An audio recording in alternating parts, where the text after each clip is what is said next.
कृष्णाय कृष्णभक्ताय तद्भक्ताय नमो नमः।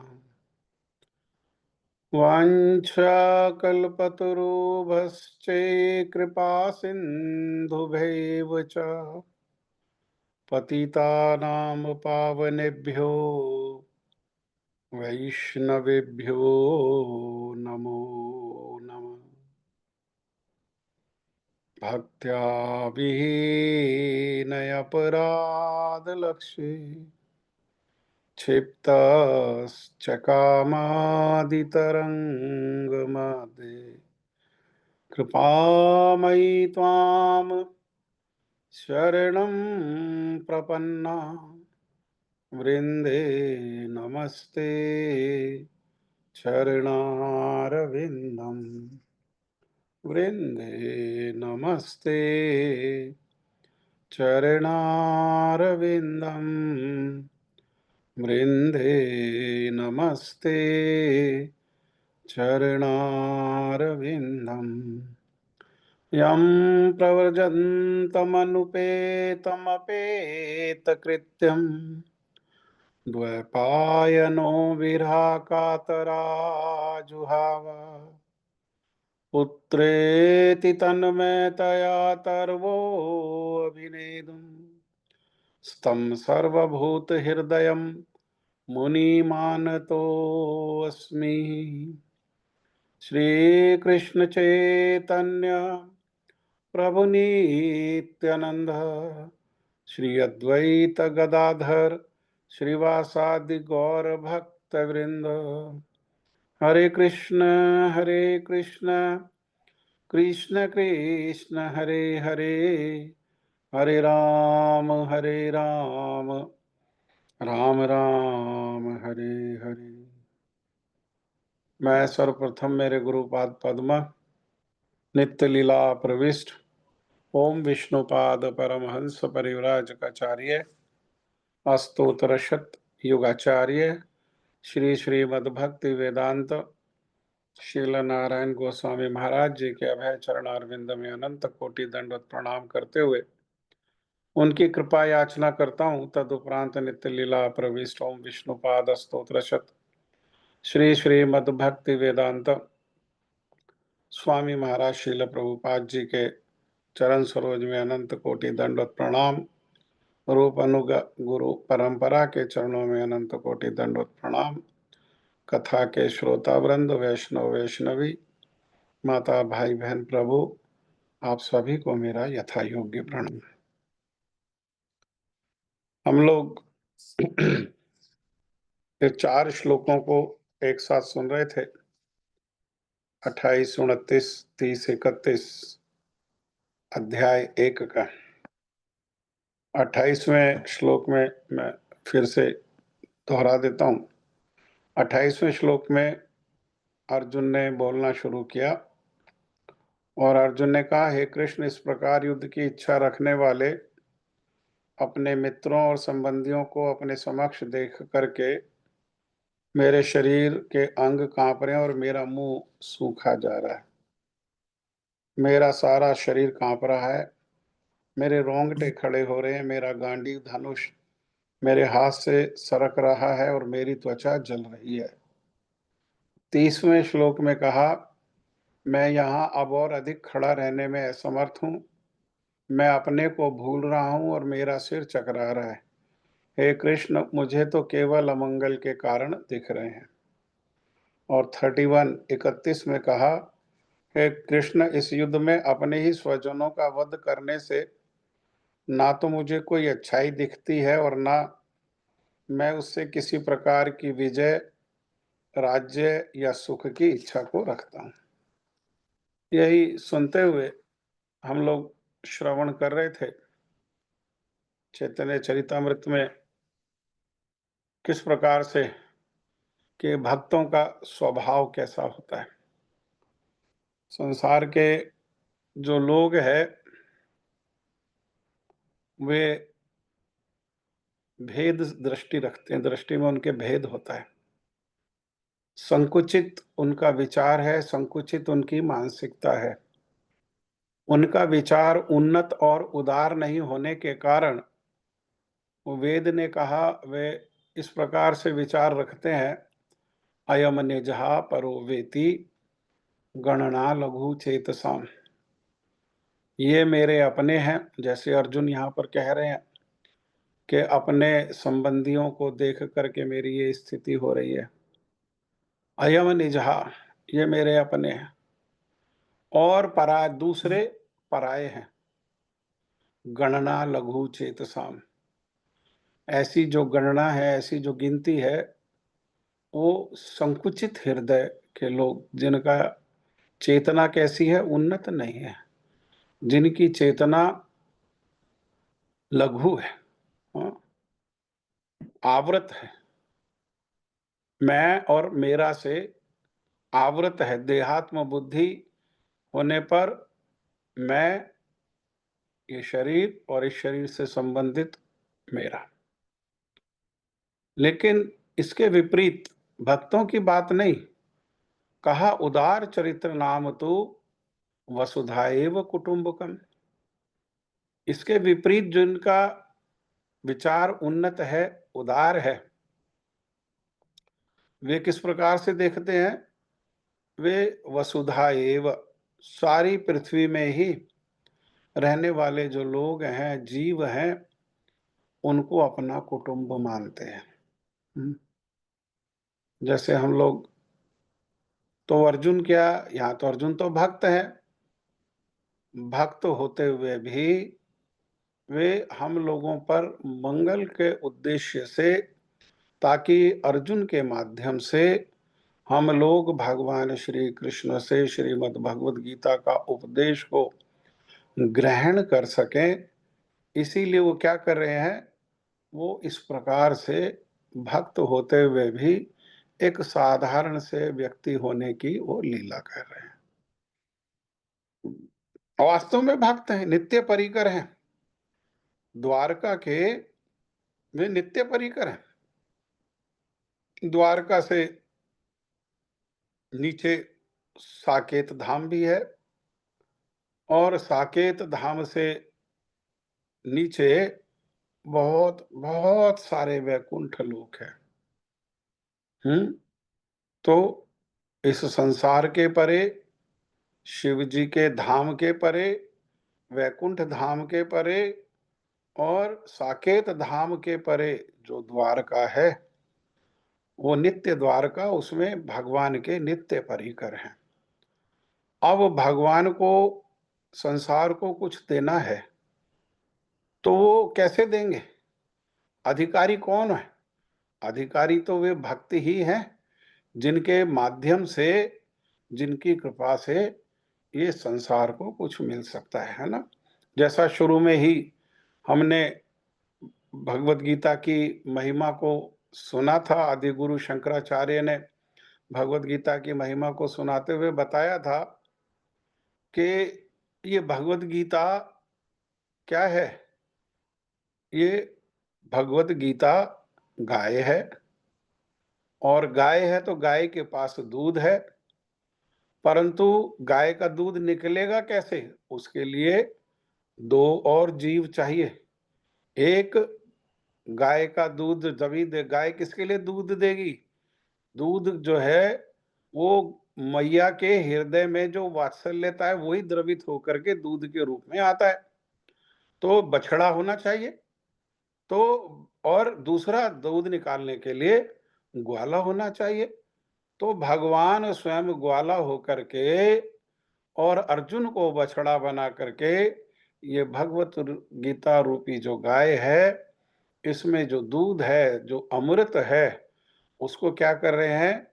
देखने में लग रहा है अर्जुन को पान करा रहे हैं, लेकिन अर्जुन के माध्यम से, जैसे बछड़ा को शुरू में छोड़ करके और फिर दूध निकालते हैं तो बाकी सबके लोगों के काम आता है, ऐसे ही अर्जुन के माध्यम से, जैसे ग्वाला बछड़े के माध्यम से गाय का दूध निकालता है, ऐसे ही अर्जुन के माध्यम से भगवान श्री कृष्ण श्रीमद् भगवद गीता रूपी जो गाय है, उसका दूध निकाल रहे हैं।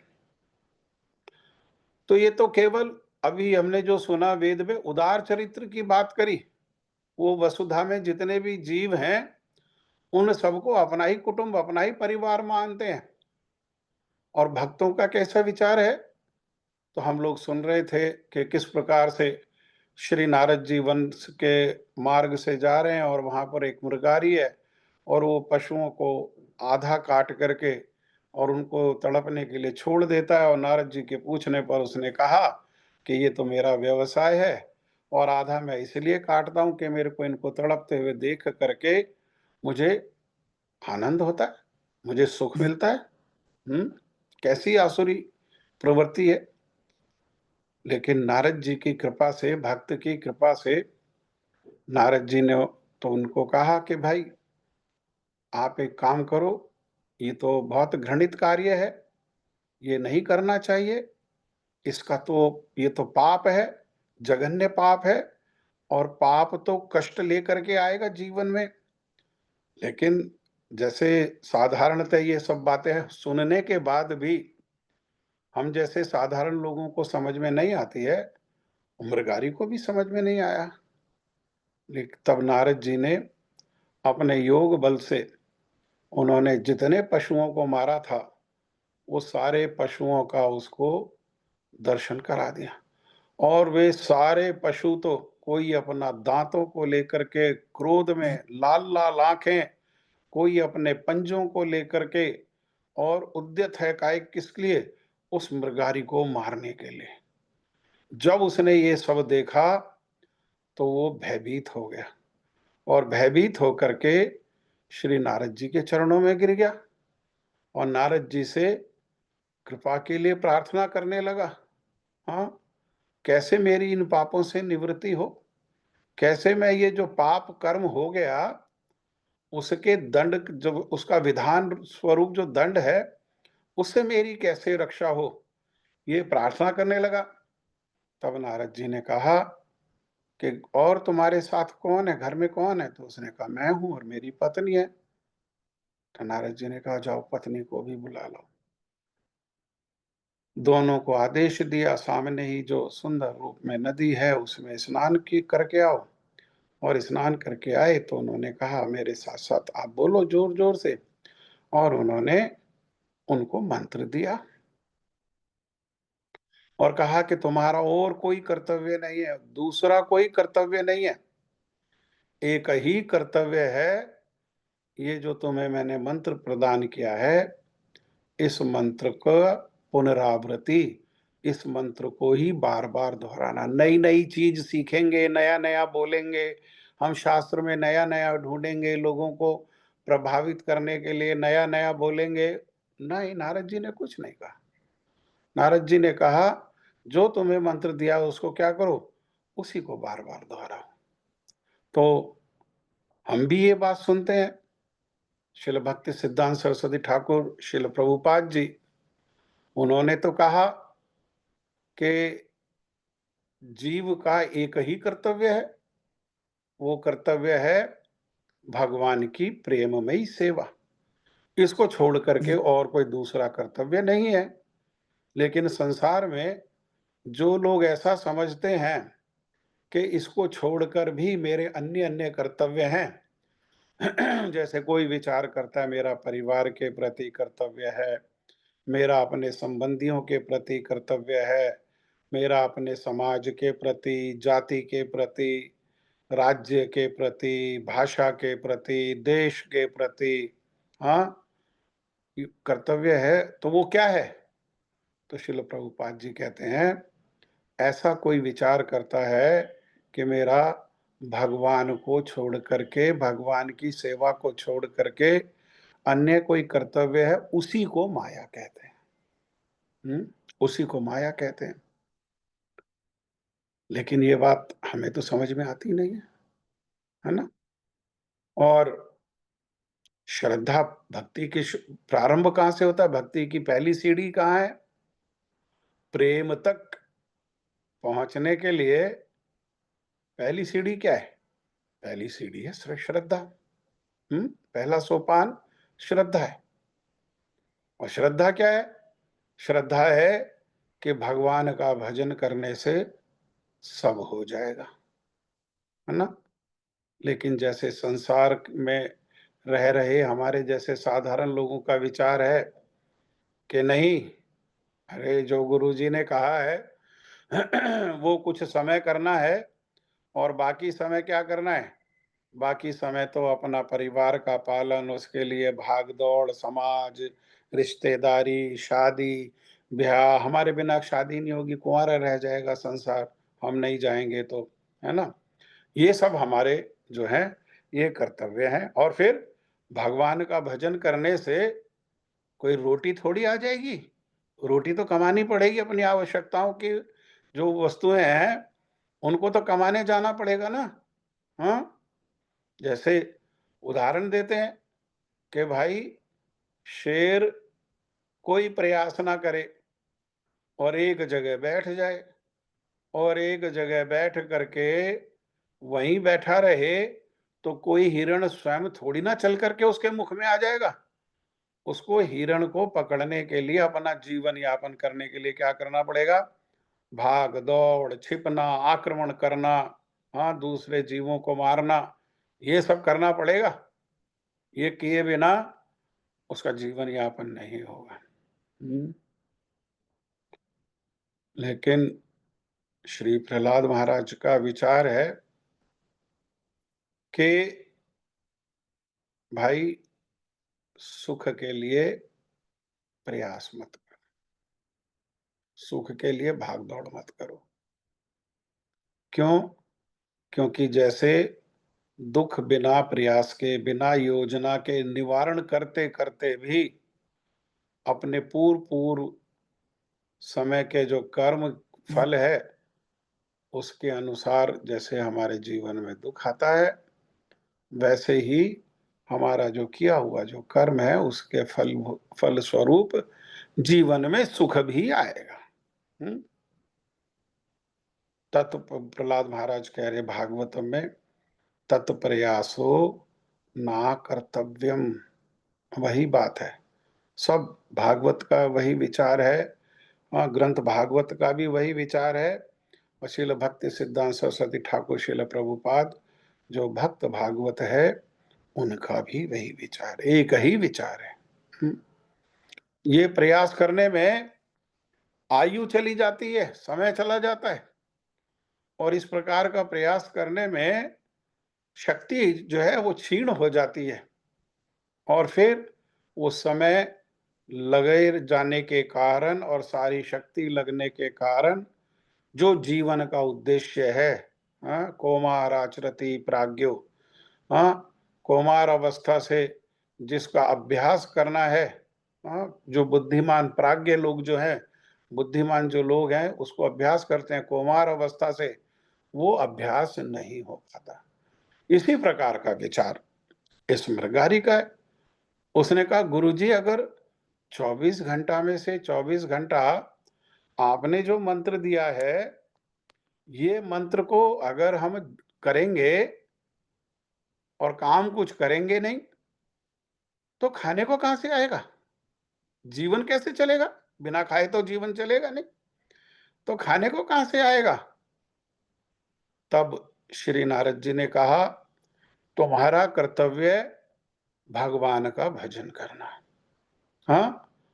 जो खाने की व्यवस्था है, वो मैं करूँगा, तुम्हारी चिंता नहीं है। हाँ? जैसे भगवान भी भगवत गीता में कह रहे हैं, अनन्य चिंतयन्तो माम ये जन पर्युपासते। अरे तुम्हारा क्या कर्तव्य है? एकमात्र कर्तव्य है अनन्य होकर के मेरा भजन करो। हाँ? और ये तुम्हारा कर्तव्य है, उसके बदले मेरा क्या कर्तव्य है? मेरा कर्तव्य है तुम्हारा योगक्षेम मेरे को वहन करना है ना? जो तुम्हारे पास है, उसका मैं चौकीदार बन करके रक्षा करूँगा और जो तुम्हारी आवश्यकता है, तुम्हारे पास नहीं है, मेरे गुरुजी कहते थे, भगवान कह रहे हैं, उसको मैं स्वयं अपने शरीर पर सिर के ऊपर ढो करके लाऊँगा। वहम अहम, मैं वहन करूँगा, मैं सर पर ढो करके लेकर के आऊँगा। ये नहीं भगवान के करोड़ों-करोड़ सेवक हैं, किसी सेवक के हाथ भेजेंगे, नहीं भगवान।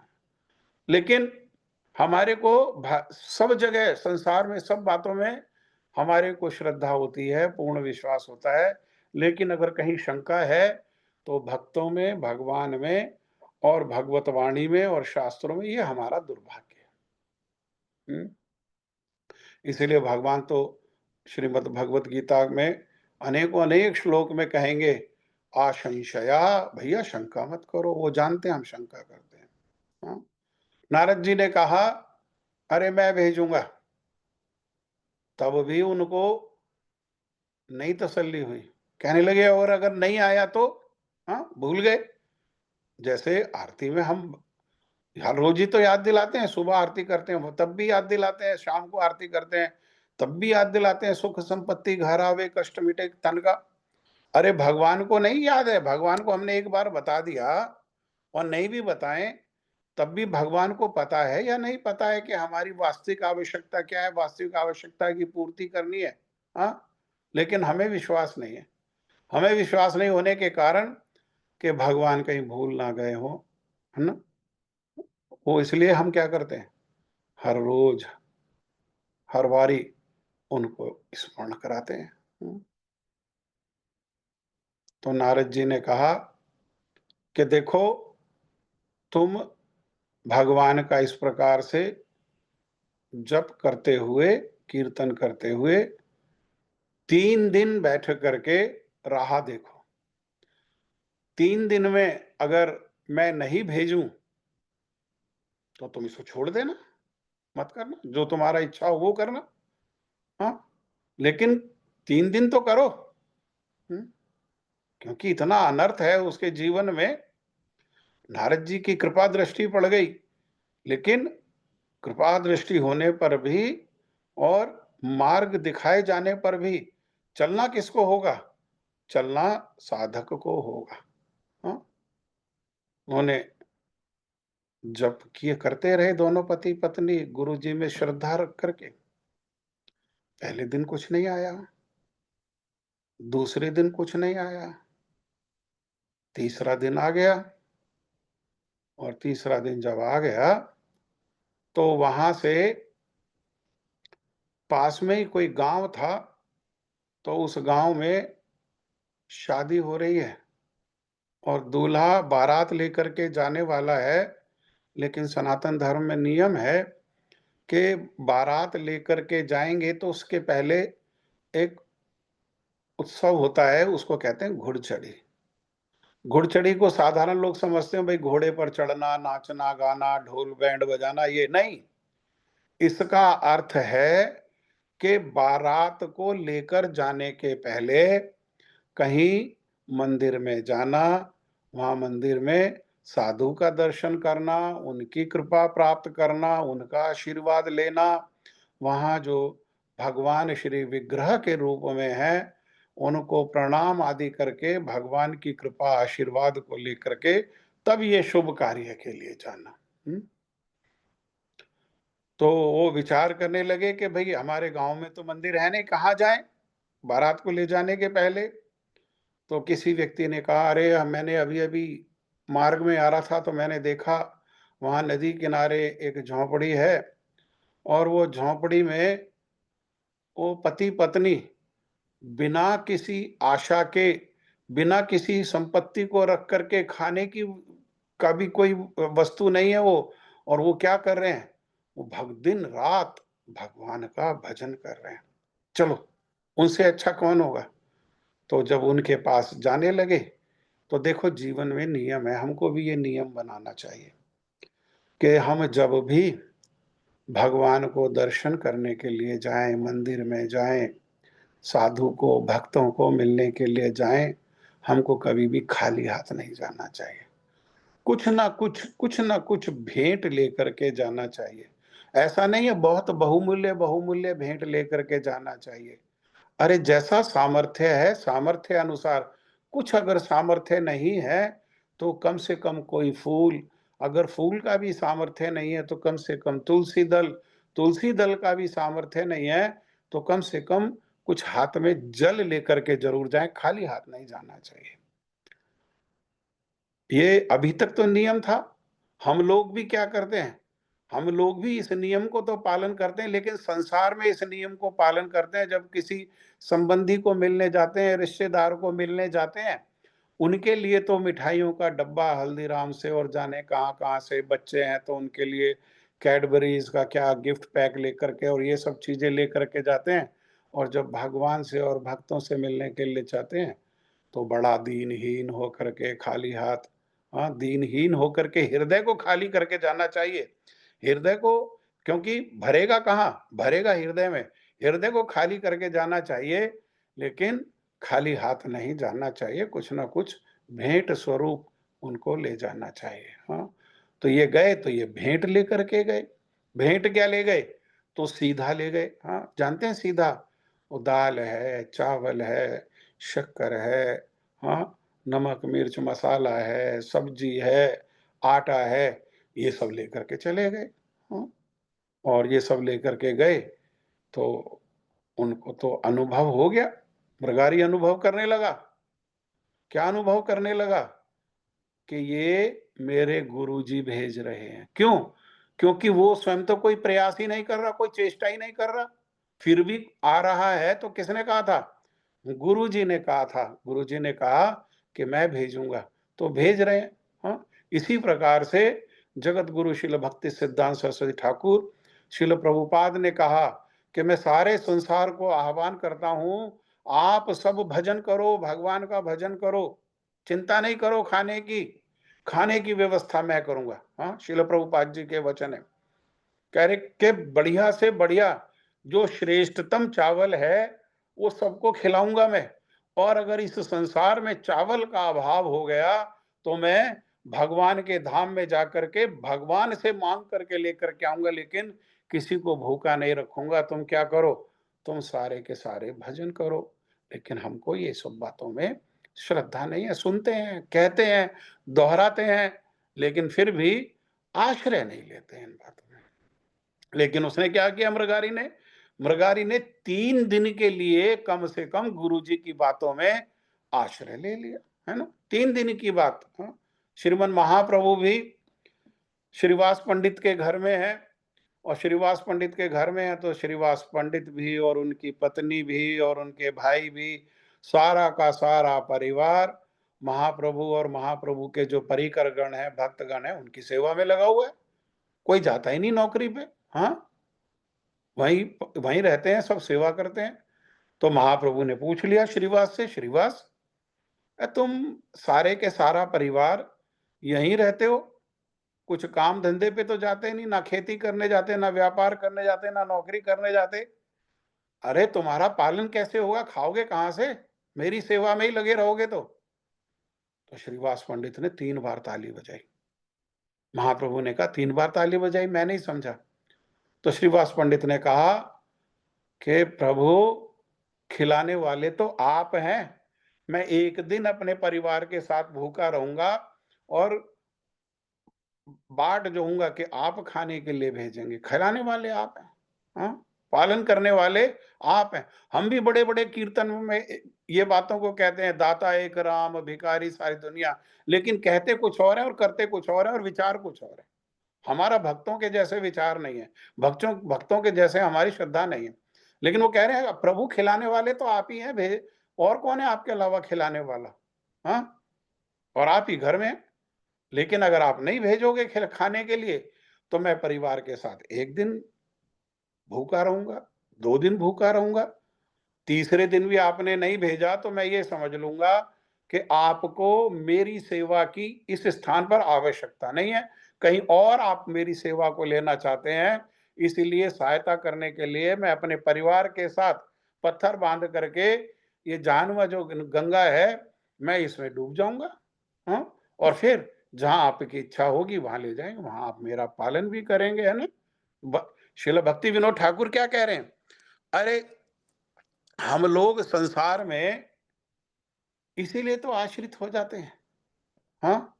और आश्रित होकर के स्थान-स्थान पर धोखा मिलता है हमको, स्थान-स्थान पर कटु वचन, अपमान को सहना पड़ता है।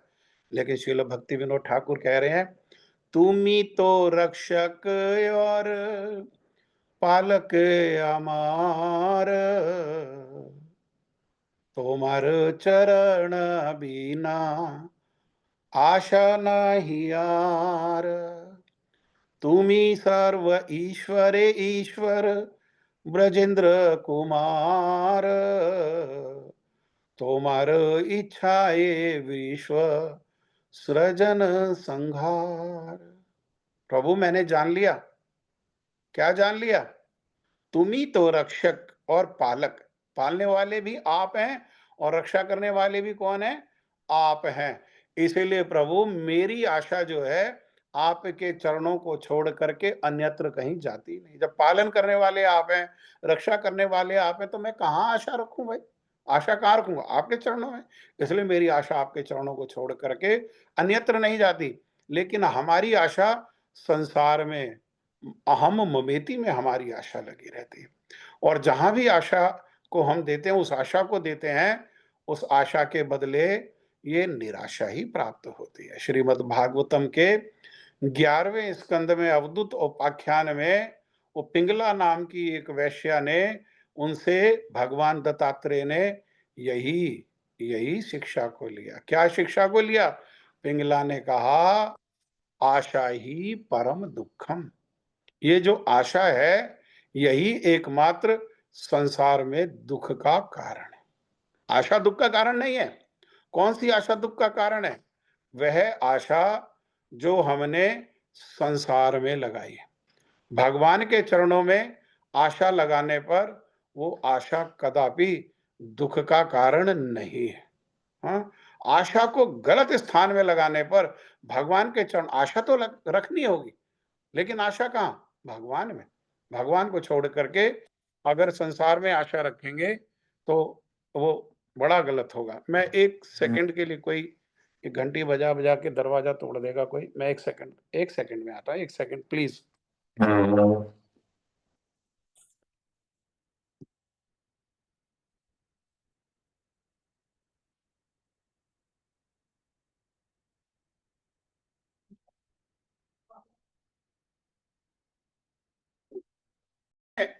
आशा जो है वो दुख का कारण है। आशा नहीं तो गुरुजी ने भेज दिया। जब वो बारात लेकर के गए कन्या के यहाँ, तो उन्होंने कन्या से भी कहा, कन्या पक्ष से भी कहा कि अरे बहुत बड़े साधु हैं, बड़े विरक्त साधु हैं, बस नित्य भगवान का भजन ही करते हैं। हाँ? उनसे आशीर्वाद लेकर के आओ। वो भी आ गए भेंट लेकर के, और धीरे धीरे धीरे धीरे ये बात जो है आग की तरह सब जगह फैल गई, है ना। जैसे संसार के लोग क्या है, संसार के लोग बस आशीर्वाद के चक्कर में पड़े रहते हैं, शॉर्टकट के चक्कर में। कभी ना खत्म होने वाली कामनाएं हैं हृदय में, और उन कामनाओं को पूर्ण करने के लिए, अरे खाली कामना करने से थोड़ी ना पूर्ति हो जाएगी। कामना के साथ क्या करना पड़ेगा? कामना के साथ चेष्टा प्रयास भी करना पड़ेगा, है ना। जैसे संसार में किसी की कामना है अगर इंजीनियर बनने की, तो क्या खाली कामना से इंजीनियर बन जाएगा? कितना समय लगाना पड़ेगा, 14 साल तो स्कूल में ही लग जाएंगे, और उसके बाद वो एग्जाम देना पड़ेगा कितने लोगों में compete करके, और फिर बीटेक में, और फिर वहां पर जो है 8 सेमेस्टर में जाकर के, और तब जाकर के संसार की छोटी सी वस्तु की उपलब्धि। तो हमारी जो बड़ी बड़ी कामनाएं हैं, उसके लिए क्या करना पड़ेगा?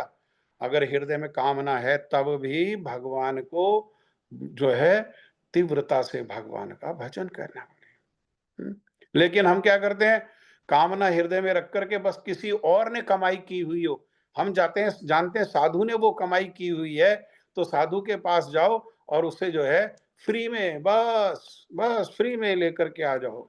100 रुपए का लिफाफा पकड़ा दो, 200 रुपए का लिफाफा पकड़ा दो, और उसके बदले क्या करो, और उसके बदले संसार मांग करके ले। हाँ, वो आने लगे, संसार के लोग आने लगे वहां पर, उनसे कृपा प्राप्त करने के उद्देश्य से। और धीरे धीरे धीरे वहां पर तो एक दिन के जो एक दिन का जो उसके पास एकत्र नहीं हो पाता था खाने पीने की वस्तु, वो तो 1 साल का इकट्ठा हो गया। अब वो जो है, वो जो भजन किया उसने, वो भजन करने से उसके और जो नारद जी का जो दर्शन हुआ, नारद जी का जो संवाद सुना, जो नारद जी का वचन सुना, क्यों? क्योंकि नारद जी जैसे भक्त जब बोलते हैं, भगवान का नाम बोलते हैं, तो वो शब्द नहीं होता, वो क्या है, वो साक्षात भगवान होते हैं, शब्द ब्रह्म होता है। वो शब्द ब्रह्म है। हाँ, जब साधु बोलते हैं तो वो क्या है, वो शब्द ब्रह्म है। हम जब बोलते हैं तब वो एकमात्र शब्द होता है। इसीलिए तो हम जप करने में हम थक जाते हैं। जब जप करते हैं, बोलते हैं, तो बोलने से मुंह सूखने लगता है, मुंह थक जाता है, सर दर्द होने लगता है। क्यों? क्योंकि अभी शब्द के रूप में बोल रहे हैं। वो तो साधु तो कहते हैं कि जिस समय हम भगवान का नाम लेते हैं, भगवान स्वयं हमारी जिह्वा पर क्या करते हैं, वो नृत्य करते हैं। हाँ, ना अभिनत्व नाम नामनी, नाम और नामी में कोई भेद नहीं है। लेकिन हम अभी क्या कर रहे हैं, हम अभी करना पड़ता है, हो नहीं रहा हमसे, स्वाभाविक रूप में नहीं हो रहा। जैसे स्वाभाविक रूप में हम सांस लेते हैं, ये स्वाभाविक है। इसके लिए कोई मेहनत नहीं करनी पड़ती। बात करते-करते बात भी करते जाते हैं, साँस भी लेते जाते हैं, खाते भी जाते हैं और साँस भी लेते जाते हैं, रात को सो भी जाते हैं निढाल होकर के और साँस भी लेते जाते हैं। ऐसा भी स्वाभाविक भगवान का नाम लेना हमारा नहीं हुआ। हुँ? ऐसा स्वाभाविक भगवान की महिमा कीर्तन करना अभी नहीं हुआ। हाँ? अभी हमको क्या है, अभी हमको जैसे-तैसे इंद्रियों को समझा के, मन को समझा करके और चतुराई से पहले संसार के काम करके, बाद में समय कुछ बचेगा तो उस समय में क्या करते हैं हम ये भगवान का नाम करने का प्रयास करते हैं। हाँ? श्रद्धा के अभाव में। तो उसका जब चित्त पवित्र हुआ, अब वो गुरुजी से मिलना चाहता है। अब उसको गुरुजी के दर्शन की इच्छा है, भगवान के दर्शन की इच्छा नहीं। गुरुजी को मिलना चाहता है। हाँ? गुरुजी का दर्शन करना चाहता है। और जो पूर्व में गुरुजी से मिलने के पूर्व जो उसने जघन्य कार्य किया, उसके लिए रोता है, प्रायश्चित करता है। प्रायश्चित का कैसे धुलता है? प्रायश्चित धुलता है जब पाप कैसे धुलता है? वो प्रायश्चित, कैसा प्रायश्चित? भगवान को पुकारते हुए जो हमसे त्रुटि दोष हुआ है, उसके लिए रोना और मन में भगवान से प्रार्थना करना कि अब जीवन में दोबारा ना हो प्रभु, मैं दोबारा अब ये नहीं करना चाहता हूँ प्रभु, मेरी रक्षा करना, है ना? इस प्रकार से। हाँ? तो एक दिन नारद जी साक्षात प्रकट हो गए। देखें चेले को क्या कर रहा है चेला। जब नारद जी आए तो आज देखते ही अधीर हो गया, कंठ अवरुद्ध हो गया, शरीर कांपने लगा, आंखों से आंसू बहने लगे। हाँ, और आज बस कुछ नहीं करना चाहता। क्या कर सकता है जीव, कर क्या सकता है जीव? बड़ा क्षुद्र है, बहुत छोटा है। हाँ, जन्म जन्मांतर के अनर्थ हैं, कभी ना खत्म होने वाली कामनाएं हैं। हाँ, और भगवान की इतनी प्रबल माया है, उस माया में बंधा हुआ है जन्म जन्मांतर से। जन्म जन्मांतर से पाप करने का अभ्यास है। हाँ, भगवान का भजन करने का कोई अभ्यास नहीं है। उस पर भी कितनी और चीजें हैं। हाँ, कितनी और वस्तु हैं। और उसमें एक बहुत बहुत महत्वपूर्ण बात है, उसको कहते हैं हृदय दौर्बल्यम। हृदय की दुर्बलता है। रात को विचार करके सोते हैं, आज का दिन तो निकल गया, आज तो भजन नहीं हो पाया, लेकिन कल सुबह से, है ना, ये this this this this this this this ऐसा करेंगे, ऐसा करेंगे, ऐसा करेंगे। और अगला दिन फिर कुछ संसार का ऐसी चीजें वो सामने आ जाती हैं कि पहला दिन जो हुआ था उससे भी कम हो जाता है वो तो अगले दिन तो। हाँ, जितना पहले दिन हुआ उतना अगले दिन उतना भी नहीं हो पाता है। तो ये गिर करके प्रणाम करना चाहता है और गिरने लगा। जैसे ही गिरा आधा, तो आधा गिर करके वापिस हो गया।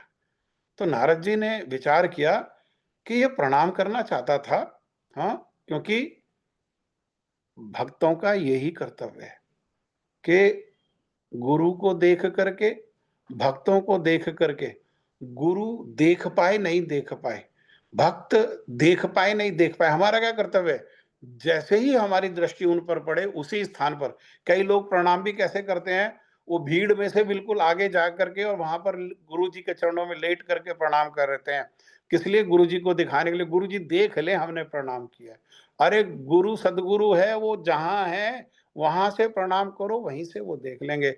भगवान को भी जहां है, कई लोग तो प्रणाम भी नहीं करना आता, कोई सिखाता भी नहीं है। दुर्भाग्य ये है कि कोई सिखाता भी नहीं है प्रणाम भी कैसे किया जाए, हम प्रणाम करना भी नहीं जानते, है ना? भगवान को बाएं रख करके प्रणाम करना चाहिए, देवी देवताओं को दाएं रख करके प्रणाम करना चाहिए, साधु को, वैष्णव को, गुरु को सामने रख करके प्रणाम करना चाहिए, है ना?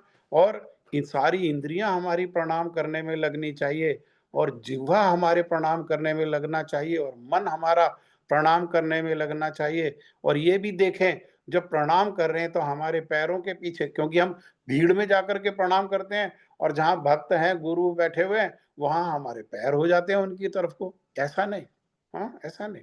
जहां है, जहां से दृष्टि पड़े वहीं से वो देखें या नहीं देखें, हमारा कर्तव्य है प्रणाम करना।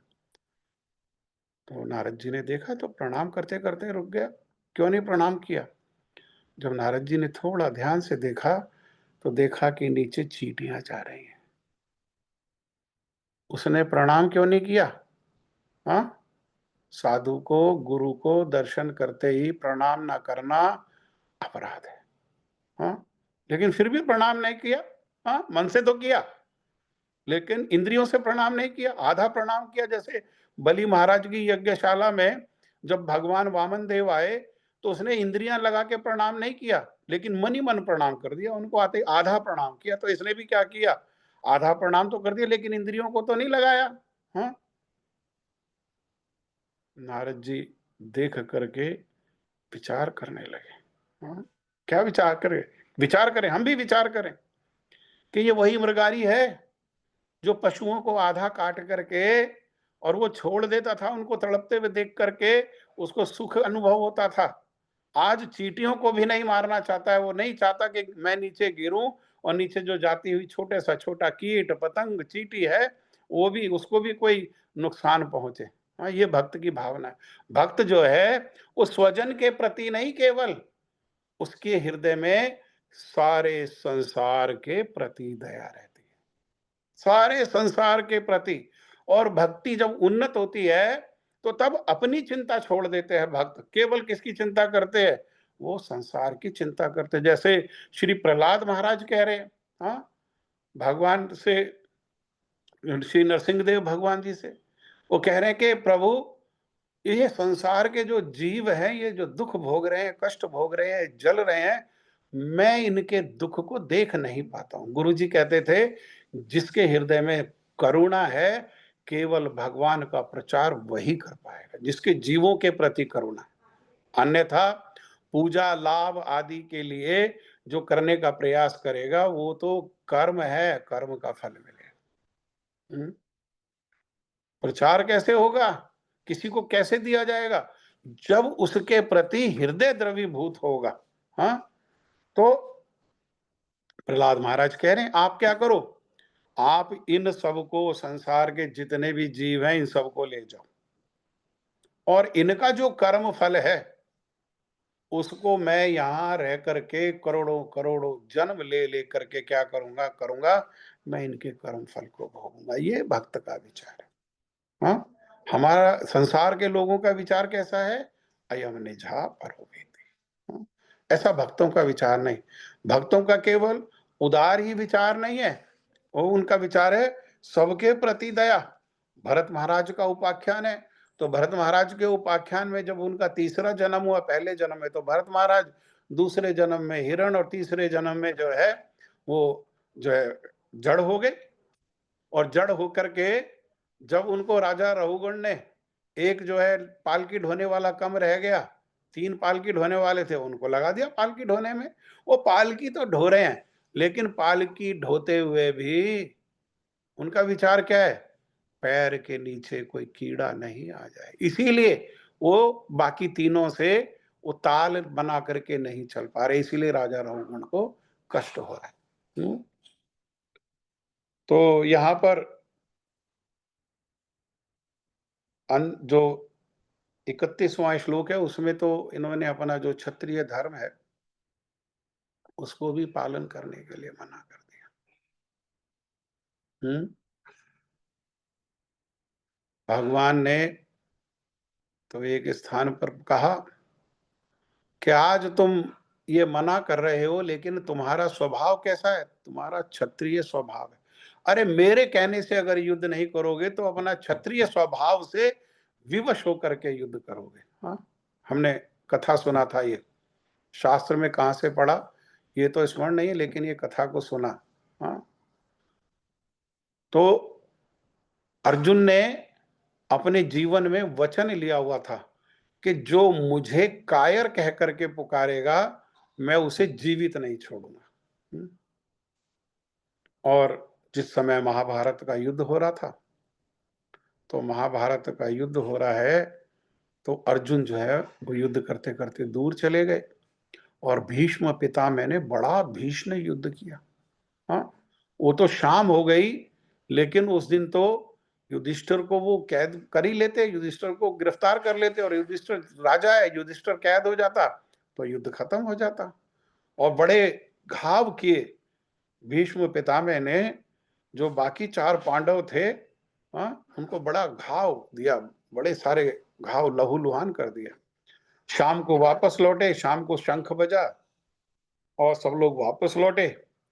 तो लौट करके अभी युधिष्ठिर महाराज को वो दवाई पट्टी हो रही है, जहां जहां उनको चोट लगी, तीर लगे हैं वहां पर। और अर्जुन जैसे ही उनके शिविर में आए तो युधिष्ठिर महाराज ने क्रोध में उनको कायर कह दिया। कहने पर वो साक्षात धर्म है, युधिष्ठिर भाई है, लेकिन इतना होने पर भी उन्होंने तलवार निकाल करके और युधिष्ठिर को मारने के लिए भागे। हाँ, क्यों?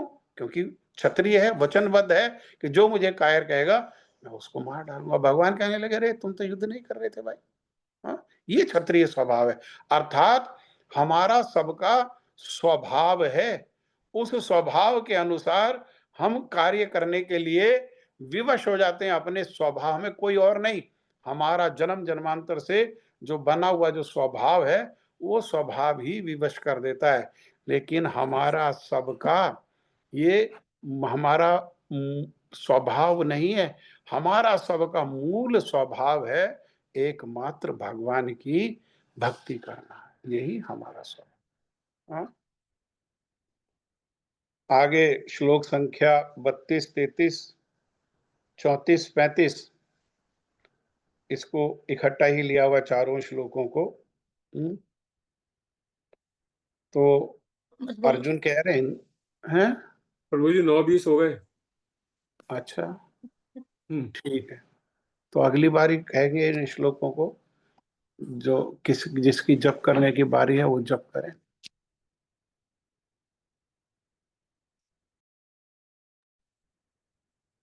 है जिसने प्रश्न किया? प्रभु जी नहीं है।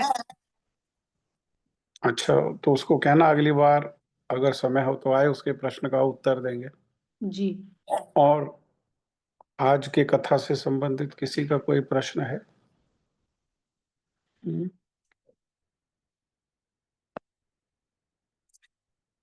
8-10 मिनट समय है, किसी का कोई सरल प्रश्न हो तो आप कह सकते हैं।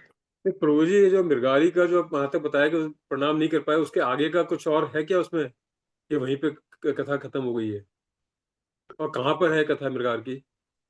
हमारे उद्देश्य चैतन्य चैतन्य में हमारे उद्देश्य के लिए जो हमारा विषय है वो इतना, उसमें इतना ही हमारे लिए काफी है ना।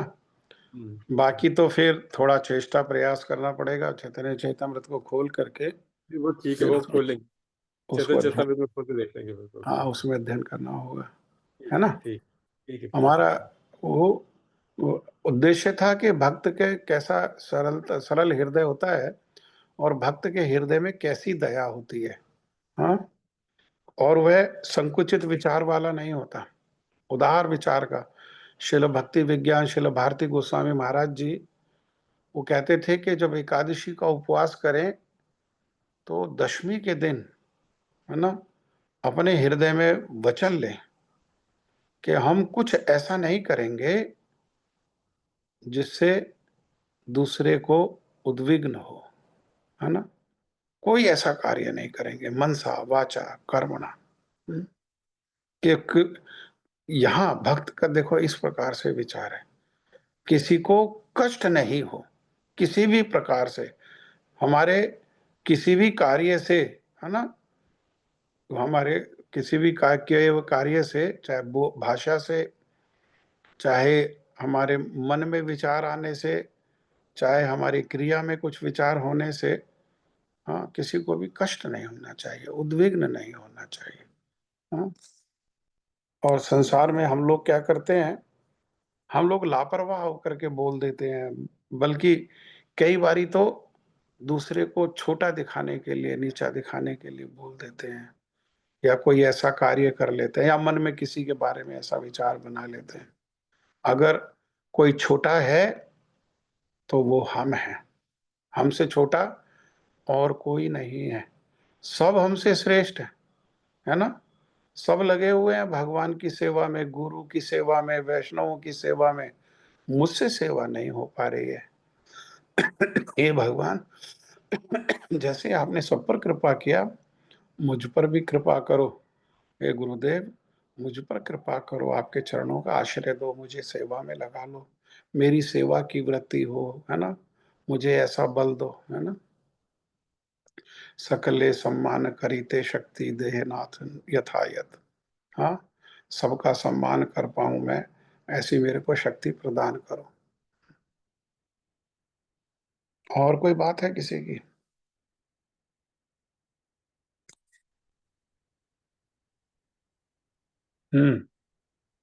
ठीक प्रभु है फिर। हाँ अमृत जी। के लिए अनाउंसमेंट कर दें। है। उपदेशामृत की जो क्लास का टाइम फिक्स हो गया है 4:30 to 6। हाँ, कह दीजिए। ये श्री उपदेशामृत की 2 क्लासेस हमारी हो चुकी हैं। इसका क्लास का टाइम एकादशी पे फिक्स नहीं था, जो कि अब हमने 4:30 to 6 फिक्स कर लिया है। और आप सबसे निवेदन है कि आप ज्वाइन करें क्लास। इसकी भी रिकॉर्डिंग आपको मिल जाया करेगी, जैसे हम लोग श्रीमद् भगवत गीता की करते हैं। इसकी भी शेयर करेंगे, पर आप लाइव ज्वाइन करें और औरों को भी इनकरेज करें कि वो ज्वाइन करें। और इसका थोड़ा सा पैटर्न अलग रहता है, जो इसके अंदर सीक्वेंस है। इसमें पहले हम लोग सारे कीर्तन करते हैं, और पहले गुरुदेव का कीर्तन होगा, और उसके बाद वैष्णव वंदना होती है, फिर राधा कृष्ण कीर्तन होता है, और उसके पंच बाद तत्व। पंचतत्व जी, उसके बाद राधा कृष्ण कीर्तन, और उसके बाद हम जाप करते हैं। तो एकादशी कीर्तन। एकादशी कीर्तन कीर्तन भी होता है इसमें, और फिर उसके बाद जाप होता है। तो जिसने भी ये करना हो तो आप मुझे पर्सनल चैट पे बता दें, ताकि मैं आपका नाम फॉरवर्ड कर दूं उसमें। तो 4:30 to 6 ये टाइम फिक्स हो गया है। आपसे निवेदन है कि आप लोग सारे प्लीज ज्वाइन करें। एकादशी और वाले दिन ही होती है ये क्लास। 15, 16, 17 को आप में से कुरुक्षेत्र जाने के जो इच्छुक हैं, जो अपना संग हमें कृपा करके प्रदान करना चाहते हैं, हमारी तो इच्छा है आप सबका संग मिले, तो जो आप अपना संग हमें प्रदान करना चाहते हैं, वो हमारे शशांक प्रभु से, हरे कृष्णा प्रभु से संपर्क करें। वो मैंने देखा है, उसमें वो 5,000 रुपया का जो है उसमें सेवा है, उसमें बस का है, सब समय के लिए बस से आना जाना सब समय, और 2 रात के लिए रुकने की व्यवस्था है। सब वातानुकूलित, गीजर जहाँ गीजर की आवश्यकता है गीजर, जहाँ एसी, चाहे बस है चाहे रुकने का स्थान है, वो सब एसी है। और प्रसाद की व्यवस्था है, 8-9 समय का प्रसाद की व्यवस्था है। आप सभी का बहुत बहुत स्वागत है। और दूसरी मेरी सबसे प्रार्थना है कि जो भी नए लोग भी जो हमारे साथ जुड़ते हैं, ये जप सब लोग माला पे करें, और जब माला के पर जप करें तो माला को जो है ना, इस प्रकार से हृदय के पास रखें। हाँ, इधर उधर घुटना में नहीं रखना, इधर उधर नहीं, हृदय के पास रख करके यहाँ पर जप करें, क्योंकि भगवान जो है वो सबसे पहले हृदय में ही प्रकटित होते हैं। ब्रह्मा जी भी इसी बात को कह रहे हैं, प्रेमांजन छुरित भक्ति विलोचनेन संत सदैव हृदयेषु विलोकयन्ति यम श्याम सुंदरम अचिंत गुण स्वरूपम गोविंदम आदि पुरुषम तम अहम भजामि। भक्त लोग क्या करते हैं, भक्त लोगों के हृदय से भगवान का परमात्मा रूप, चतुर्भुज रूप जो है वो भगवान कृपा करके हटा लेते हैं और अपना श्याम सुंदर रूप को हृदय में प्रकट कर देते हैं। और भक्त लोग जो है अपने हृदय में उस श्याम सुंदर रूप को विलोकयंती, उस श्याम सुंदर रूप को दर्शन करते हैं। हम ध्रुव महाराज की कथा भी जब सुनते हैं तो ध्रुव महाराज ने जो 6 महीना भजन किया भगवान का बड़ी तीव्रता से, हाँ, तीव्रेण भक्ति योगेन, हालांकि कामना को लेकर के गए थे, तो उनके भी हृदय में भगवान प्रकट हुए। उन्हें पहले हृदय में दर्शन हुआ और फिर हृदय से ही सामने दर्शन हुआ। तो भगवान हमारे हृदय में प्रकटित हो, श्याम सुंदर रूप उनका हृदय में प्रकटित हो, इसलिए हमारे को जप जो है वो हृदय के पास माला को रख करके वहां करना चाहिए। ठीक है, फिर अगले थर्सडे को, हाँ, और उसके पहले एकादशी को जिन लोगों को सुविधा है, जिन लोगों को अपने काम पे जाना है वो तो व्यस्त तो रहेंगे, जिन लोगों को सुविधा है 4:30 बजे से और 6 बजे तक, उन सबका स्वागत है। और सभी का स्वागत है, सभी बारी बारी से कीर्तन में भाग लें, जप में भाग लें, है ना, सब पार्टिसिपेट करें। ये आपका सबका अपना प्रोग्राम है, ठीक है। हरे कृष्णा। जय श्री श्री गुरु वरांग गंधर्विका गिरिधारी श्री राधा विनोद बिहारी श्री राधा रमण बिहारी श्री राधा गोविंद देव की जय। परम आराध्यतम जयम विष्णुपाद परमहंस परिव्राजकाचार्य स्तोत्र शतयुगाचार्य श्री श्रीमद भक्ति वेदांत शील नारायण गोस्वामी महाराज की जय। जय नित्य लीला प्रविष्ट ओम विष्णुपाद स्तोत्र श्री श्रीमद भक्ति वेदांत वामन गोस्वामी महाराज की जय। जय नित्य लीला प्रविष्ट ओम विष्णुपाद स्तोत्र श्री श्रीमद भक्ति वेदांत शील त्रिविक्रम गोस्वामी महाराज की जय। जय नित्य लीला प्रविष्ट ओम विष्णुपाद स्तोत्र श्री श्रीमद भक्ति विज्ञान शील भारती गोस्वामी महाराज की जय। जय नित्य लीला प्रविष्ट ओम विष्णुपाद स्तोत्र श्री श्रीमद भक्ति वेदांत स्वामी महाराज शील प्रभुपाद की जय। जय नित्य लीला प्रविष्ट ओम विष्णुपाद स्तोत्र श्री श्रीमद भक्ति प्रज्ञान श्री केशव गोस्वामी महाराज की जय।